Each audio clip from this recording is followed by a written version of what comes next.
Next up is Rodolphe Gonzales.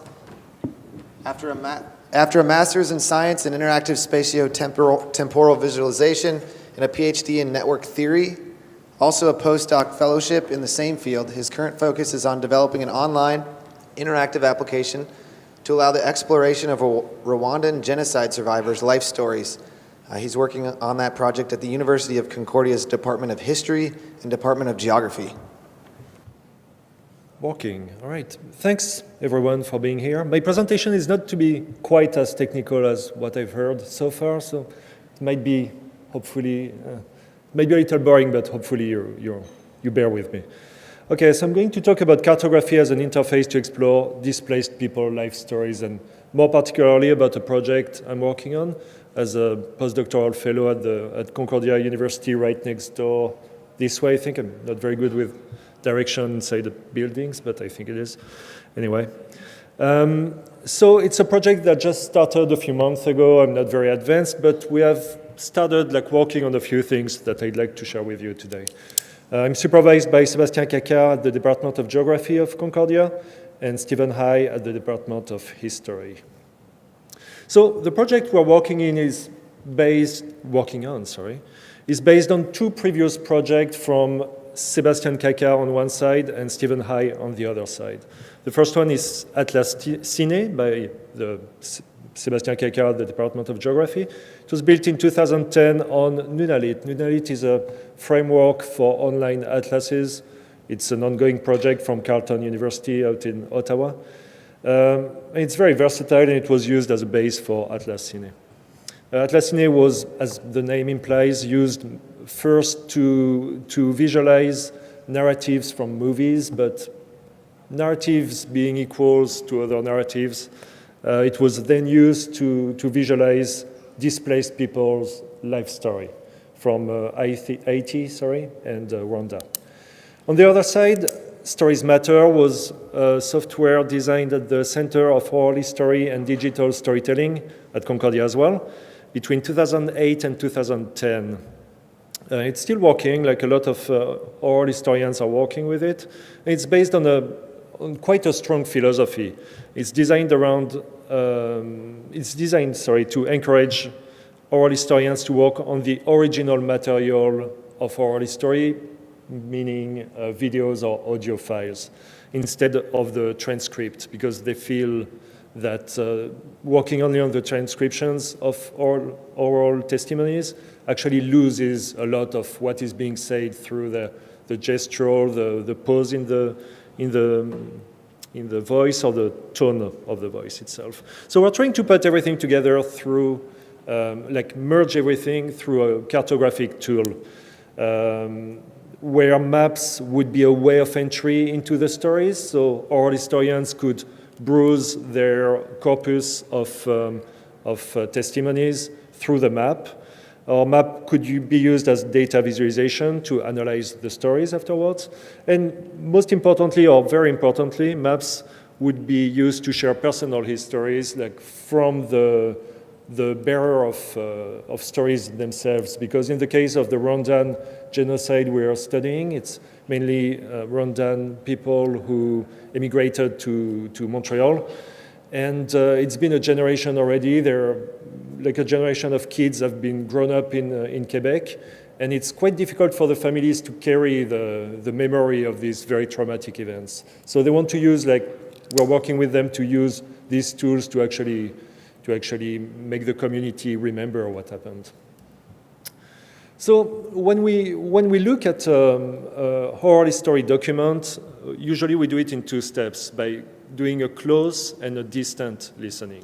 Close listening is very time involved. It takes forever. It takes a lot of interpretation from the analyst, but it's much more precise. It's much more qualitative. On the other hand, distant listening is more for bigger trends in what happens in a story. It's more quantitative because it's easier to count and pick out and locate places.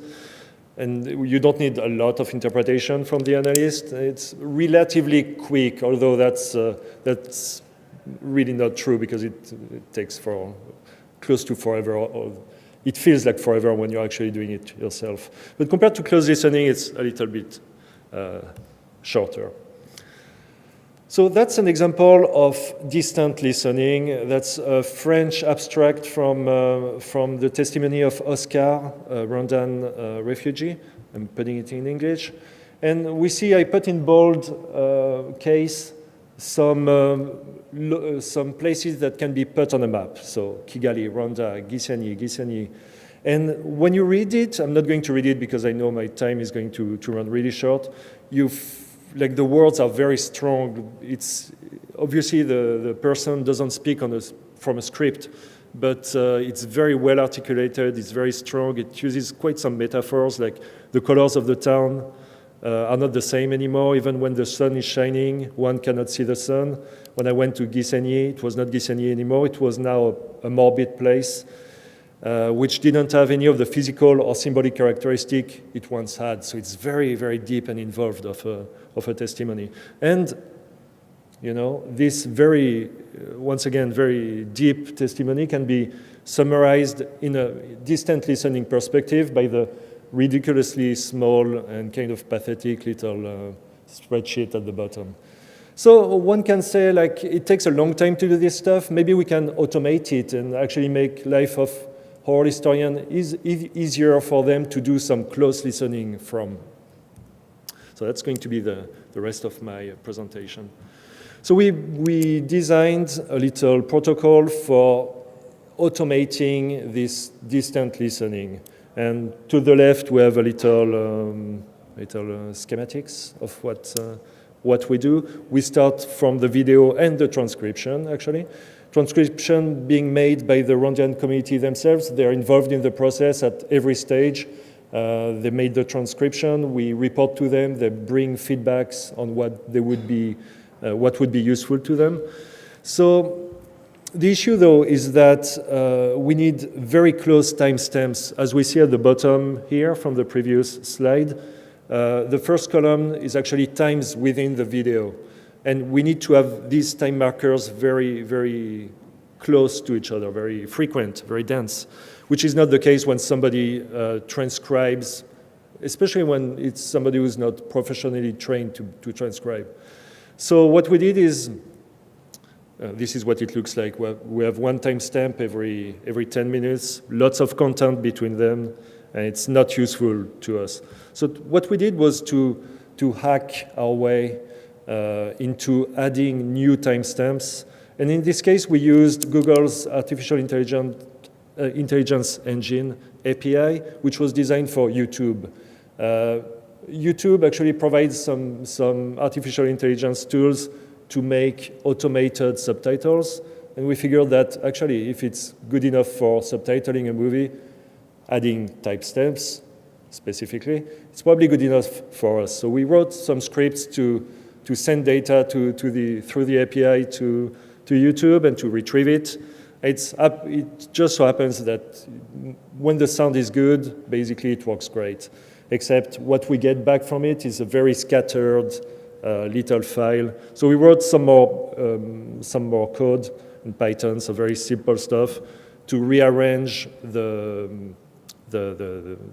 subtitle file, to move the timestamps around, so they start at the beginning of a sentence, for example, they stop at the end of a sentence.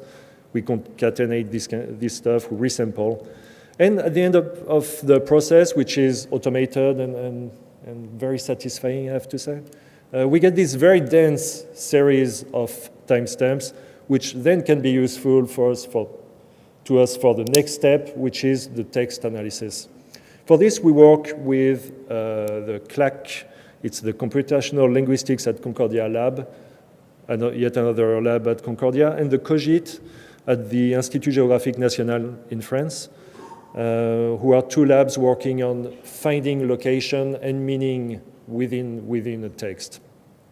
And they've got some very sophisticated tools to go through very obscure texts to extract places, dates, and other descriptive, actually, like family relations, sentiments, which is quite interesting, or mentions of violence and stuff like that, which eventually may be very interesting to us to display on a map, for sure. So at the bottom there, it's their software, what's it called? Gate, I think it's called, yeah. And where annotations are shown depending, like the color showing places, sentiments, stuff like that, which can in turn be turned into a spreadsheet, like a very bland and boring and kind of messy looking spreadsheet where each line is a spatial temporal unit that we can show on a map. So this is what we're doing. I'm going to try a live demo and see how it works. So I'm on a localhost server here, but I need the internet to download maps. It seems to work. All right. So for the map, that's just a prototype I put together really quickly for the purpose of this conference, actually. We use Cesium.js. Most of you, I guess, know about it. It's a JavaScript library to display 3D globes. 3D or not, actually. If we go there, we can get projected Earth. But we're interested in the globe in this case. And we have at the bottom a timeline, which is, in our case, the timeline of 2 interviews. I put 2 interviews together. And when we move the timeline, we see around Rwanda, but not only, some cubes appearing. And the way we display it is that each cube is one spatial temporal unit, and it holds a piece of the interview that we're interested in. So if we go, like I'm going towards the end of the interview. Oh yes, the colors are related to who's talking.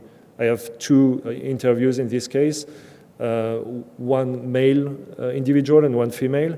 The male is red, I think, and the female is green. So, like for example, it's one way to display information. We see if there is spatially a difference between women or men moving around the globe and stuff like that.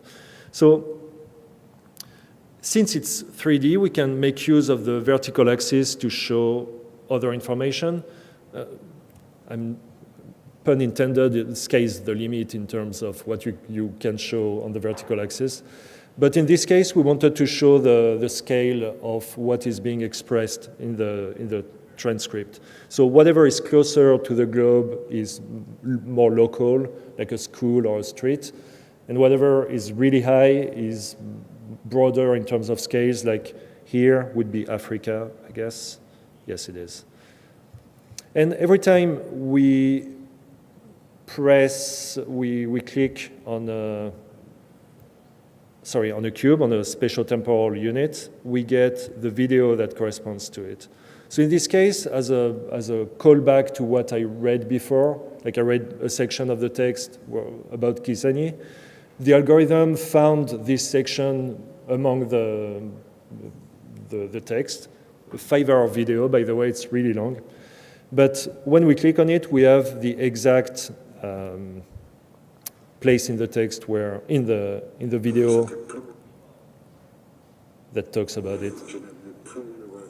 I don't think the sound is playing through it, right? Anyway, it's French, but so it's probably not very useful.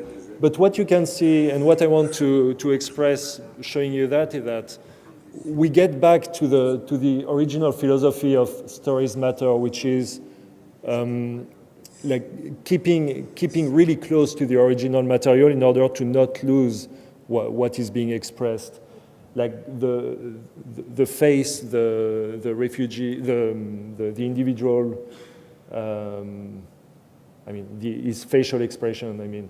Like the tone, the pace of his talk is carrying a lot of meaning, which is very interesting.